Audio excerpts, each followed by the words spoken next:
To av dem hadde ikke fullført videregående utdannelse. 7 av dem tenkte de var smartere enn meg. Who has the opening thoughts for 65.5 women? 6-minute piece coming out of Norway. Who was the blonde girl with the bangs? It was really interesting how I guess the term is begs the question or whatever. But yeah, I mean, were the women who were talking about it the women who he slept with at the time or with someone else? You never really knew. It did sort of start and end with her, so she was kind of like a bookend. So there seemed to be some significance to her. But yeah, I thought it was really interesting getting them to voice sort of, I guess, like almost like a male bragging thing, I guess, almost like you could kind of link it to. But yeah, it came from like the female voice and question about whether or not they were the ones who, he slept with or not. I'm guessing the blonde girl with bangs is the 0.5 because he's not over her yet. He's over the other 65 because he just talks about them like stats. But he's not over that one because she's painful or I guess like interesting.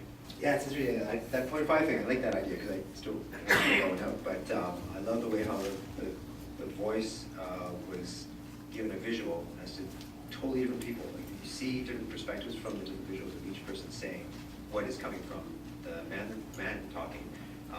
But I also love the fact that it seemed to be quite clear that the painful one, well, it seemed to me anyway, the painful one left him and he left all the others. He was fine with the others. They were sort of footnotes. So it was interesting. Maybe his character finally sees the other side of what his life has caused. It's just interesting. I thought it was fascinating because I wasn't sure sort of about the voice because there was his voice and then there was the female speaking, but from a female viewer perspective, I thought it was the women really saying to him, look at, like, this is who we are. Like, did you really know anything about us when you slept with us? Because obviously 65 and a half women, he's obviously a promiscuous guy, so how deeply did he really know those women? So I thought, what a great perspective about giving women the voice to him about who they were for the connection. 21 av dem så jeg aldri igjen. Aldri igjen. Aldri igjen. 29 av de så jeg aldri igjen.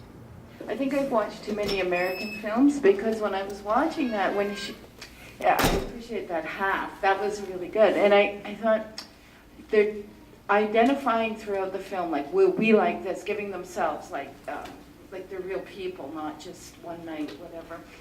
And I thought when they said the painful part, I wanted to see him tied up and like she's going to knock him off, right? Because it's like, we did this. Well, now you're not going to do that anymore. You're not going to hurt these girls anymore. I feel like they made the women voice this because it was the women saying, listen, you think you wrote this down? We know what, like essentially to say, we know what you were writing down. Like we know who we were when we were with you. And to say, you think you wrote down the statistic, but we know, like, not to worry.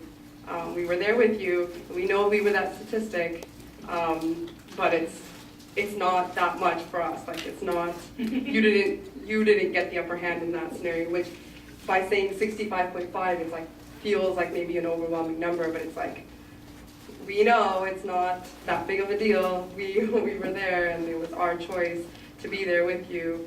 And so you think we were the staff, but it's not the case. So I feel like that's why maybe they made the women voice it. They knew what they were getting into in that scenario. I kind of agree with that. The women were explaining who they were, and I think they were expressing their pain over the loss because it wasn't really a relationship. And then I think 65.5, I agree with that fellow there. Finally, he felt the pain of not having the relationship that he was looking